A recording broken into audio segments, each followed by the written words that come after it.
In this video, I'm going to review for you Lab 3. So I'm just going to go through some of the basic stuff. Again, you're always responsible for reading it, make sure you're following the directions. I'm just going to go over some stuff that you may find confusing. So what you're going to do with this is that you're going to have to find at least one cemetery in your town. And that cemetery is going to have to include people that died before 1950 as well as after 1950. And again, as it says in here, you may have to go to more than one cemetery to collect all your data. So you want to dress appropriately, make sure you got good shoes on, and again, just find one cemetery. The bigger the better, because the easier it'll be to um, find the different groups that you're looking for. You're basically going to be collecting data on males who died before 1950, males that died after 1950, females that died before 1950, and females that died after 1950. And we're going to be looking at survivorship. So what percentages of those people are alive as they progress through life, and are there differences between the two time periods? So that's explained here. There's a set of questions here that you need to answer. So before you go out, it's recommended you answer these before, so you just type your answers in there and you're just coming up with a hypothesis. What do you think the differences are going to be, and why do you think that? And if you want to look some stuff up to try to make an educated guess on that, you can. So this is a lot more interesting if you do it before you collect the data, or at least before you analyze the data. So answer these questions, type them in there. So what you're going to do, again, you're going to have 4 groups. Okay, you're going to have 4 groups. You're going to go to a local cemetery. You do need to make sure that you keep track of what tombstones you've looked at or what area you've looked at, so you're not re-recording data. You're going to need to take 4 selfies of yourself, one with each a tombstone of one of the 4 groups, so that I know that you were at the cemetery and that you were actually working on this. And then here you'll put the name of the cemetery or the names of the cemeteries if you did more than one. So what you're going to do is you collect the data. You'll see 4 data sheets that look like this. This is the females before 1950. So you put the year they died, the year they were born, and then you'll calculate the age when they died. And you don't do the calculations while you're collecting data. Just get the death year, birth year. You don't need name. You just need to make sure you're recording them on the correct sheet. So this is the females before 1950. You'll collect 21. Here are the females after 1950. Again, you'll collect 21 of those. And then males before 1950, 21 of those. And if you want to get more, you can. If you want to record them on the bottom or the back, you can add more to your numbers. And this is the males after 1950. Okay, so you have to organize it in a way that you make sure you're recording the data on the right sheet. And again, you don't need names or anything, just death year and birth year. If you're not sure, though, if they're male or female based on the name, if it doesn't say anything, then don't use them. The other thing I would also recommend is some cemeteries have areas that are just children. You don't want to use that area because you're going to get, obviously, it's going to distort your data if every one of the people that you're using are very, very young. So you can take a couple from there before 1950, after 1950, but just make sure you don't spend a lot of your time in that segment. It'll distort your data a lot.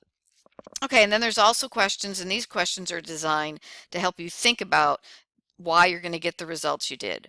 So I'm giving you the 10 top causes of death at 1900 and 1925, 1950, and I think the last recorded one is 1998, or at least that I could find.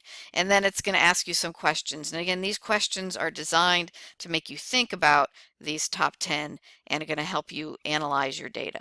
Notice I ask you to include a reference, so make sure that I can find that reference. And then you just go through there, several questions on that information. Okay, so how are you going to analyze the data? So now you've got your 4 data sheets. You're going to work with each one separately.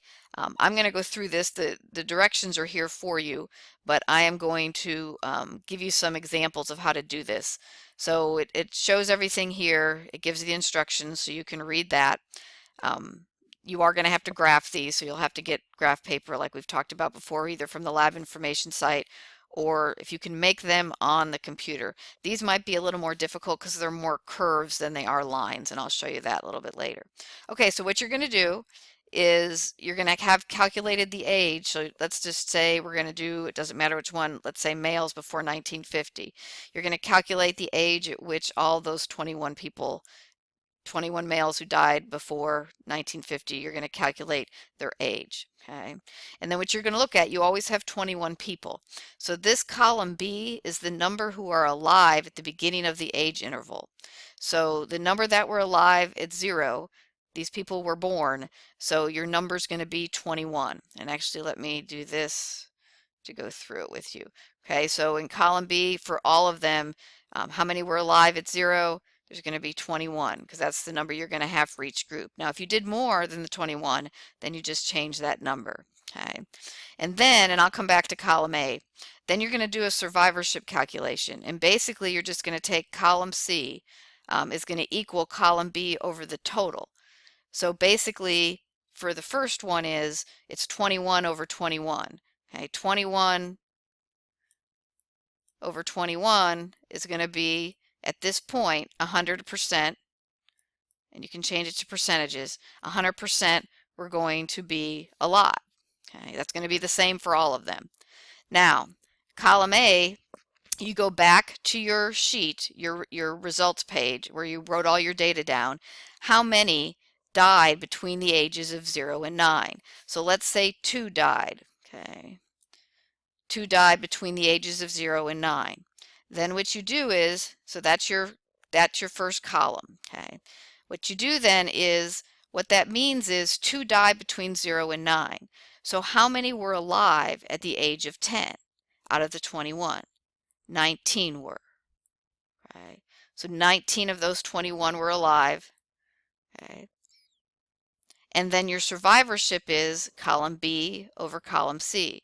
So 19, and I should have done the math on this before I started it, but I didn't. 19 of 21 were alive, and you get a percentage. And I'm going to just guess, so this is not necessarily right. I'm going with 86%. So your survivorship says that 86% were alive at the age of 10. Okay. Now, how many died between 10 and 19? You go back to your sheet with all 21 people, and let's say 0 died. Okay, let's say 0 died.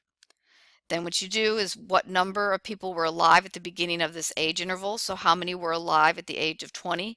19 were. Okay.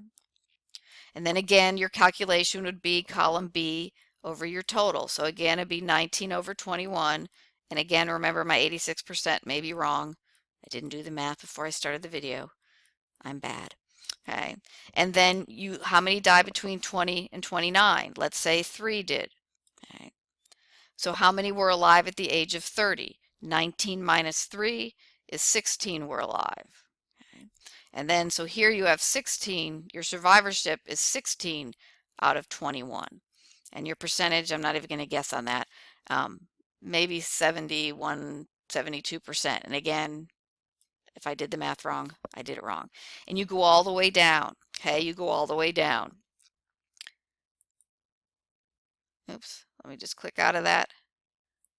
Okay, and you may need to watch that again to understand that. But by the time you get to the end, everyone should be dead. All right, if no one lived to 100, between 100 and 109, then your survivorship, okay, here is going to be 0.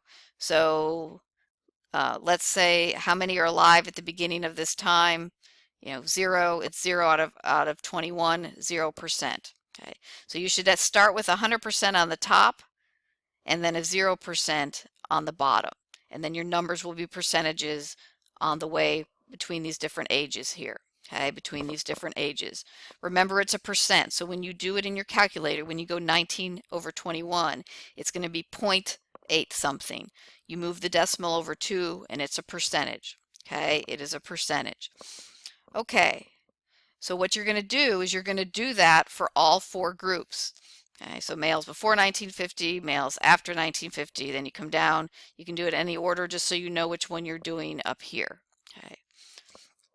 Then just to make, oh, that's the 4th one.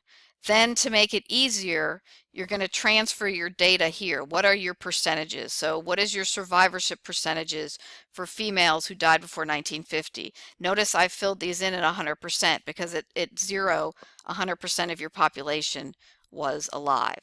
So let's say this is females. Okay, you just record your percentages from here and you record them here.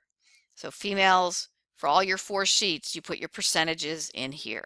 That may make it a little bit easier for you to graph. Okay, you can either type, you're probably going to have to type them in because I'm going to have to be able to see it.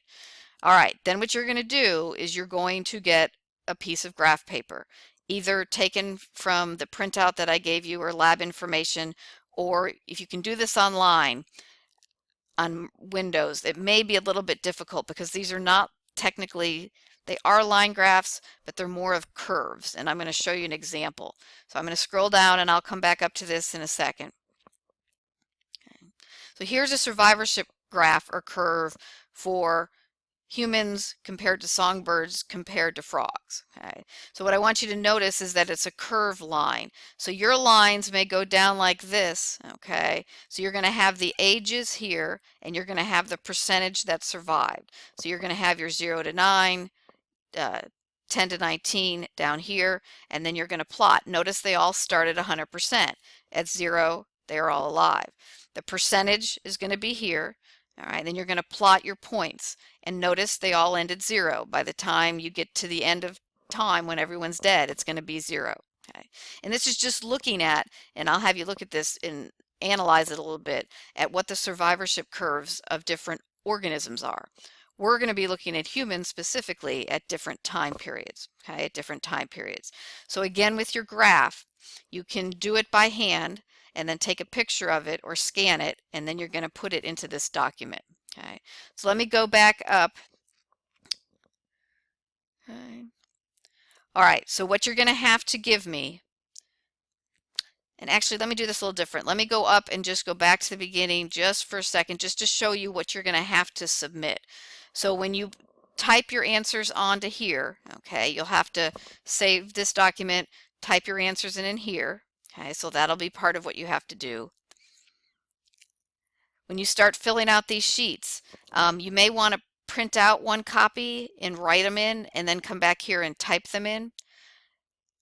That's probably the most efficient way of doing it. I know it's going to take you a little bit of time, but then you'll just type in their death year, birth year, have all your calculations done in pencil, and just put them in here so I can see that you collected the data. Okay, so that needs to be finished.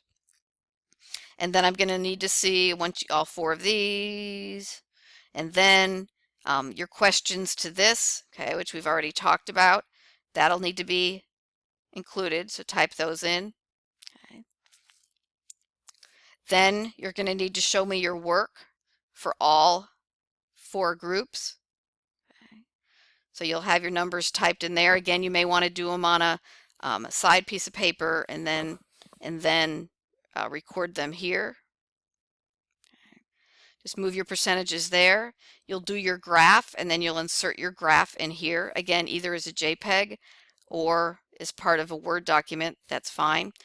After here, I'm going to want to see your 4 selfies that you took. So download those from a camera, most likely probably your phone, and insert those here. And then you're going to answer the questions based on the graph, okay, based on the graph. So notice here, all right, do you see different rates? Okay, what differences do you see? Okay. Between males and females, and how can an insurance company use this information? There's actually a whole career, actuarial science, where they use these kind of things to determine insurance rates. And then you'll see this graph, and then you'll see one question after it that you have to answer, comparing the songbirds and frogs to humans in terms of survivorship. Okay, in terms of survivorship. So this takes a little bit of time, so make sure you give yourself enough time to get to the cemetery to collect the data. And again, if you have any questions on the, please do listen to that section of the video again that shows you how to do the math. If you're still having problems, then email me and I will try to help you best that I can. But again, this is one of those labs you really need to get on top of and not put off to the last minute. So again, any questions, let me know. And hopefully you'll find this interesting. I will tell you, in Vincennes, when we do this, it's a very old town if you don't know, and there was actually Revolutionary War battles fought here. So we actually can go back to before 1900 and look at survivorship curves for that. So you learn a lot. I've taken kids to the cemetery here. We always seem to learn something. So it can be interesting. You can learn a lot about the history of your town, or at least where you're living. So again, any questions, let me know. And again, get started. Do not put this off to the last minute.